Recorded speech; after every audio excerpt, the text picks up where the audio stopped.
ভারতের পেঁয়াজ কিনছে না বাংলাদেশ, আর এতে যেন মাথায় বাজ পড়ে গেছে দেশটির ব্যবসায়ীদের ওপর।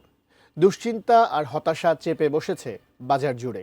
কিন্তু হঠাৎ কেন ভারত থেকে মুখ ফিরিয়ে নিল বাংলাদেশ? বিস্তারিত জানাচ্ছেন আরিফ হাসান।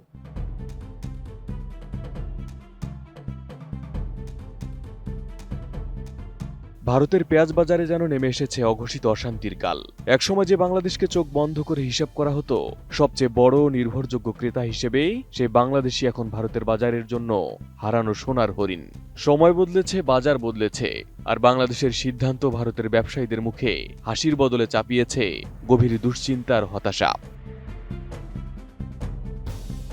যে বাংলাদেশ বছরে লাখ লাখ টন পেঁয়াজ কিনত ভারত থেকে, সেই আমদানি এখন ক্রমেই গল্প হয়ে যাচ্ছে। 2023-24 অর্থ বছরেই ভারত বাংলাদেশে রপ্তানি করেছিল 7.24 লাখ টন পেঁয়াজ, যা ভারতের মোট রপ্তানির 42%।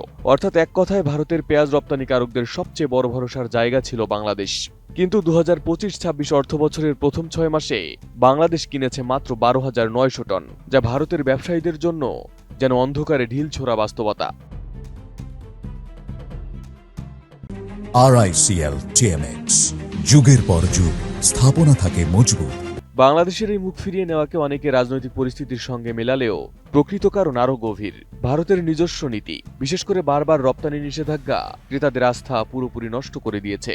2019-20 সালে ধারাবাহিক 2বার রপ্তানি বন্ধের সিদ্ধান্ত শুধু বাংলাদেশের বাজারে আঘাত হানেনি, বিশ্ববাজারেও ভারতের ভাবমূর্তি নড়বড়ে করেছে। বাধ্য হয়ে বাংলাদেশ সহ অন্যান্য দেশ বিকল্প সরবরাহকারী খুঁজে নিয়েছে। কেউ পাকিস্তানের দিকে, আবার কেউ ঝুঁকছে চীনের দিকে। এমনকি সৌদি আরবও প্রায় 1 বছর ধরে ভারতীয় পেঁয়াজ কিনছে না। এদিকে গল্পের আরেক মোচড়, ভারত নিজেই গোপনে নিজের অবস্থান দুর্বল করে ফেলেছে। আমদানিকারক দেশগুলোর হাতে চলে গেছে ভারতীয় পেঁয়াজের বীজ।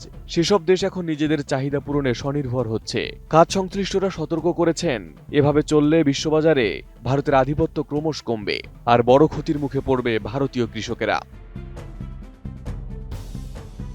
ভারতীয় রপ্তানিকারকরা বলছেন, একসময় ভারতের পেঁয়াজের কোয়ালিটি ছিল ব্র্যান্ড।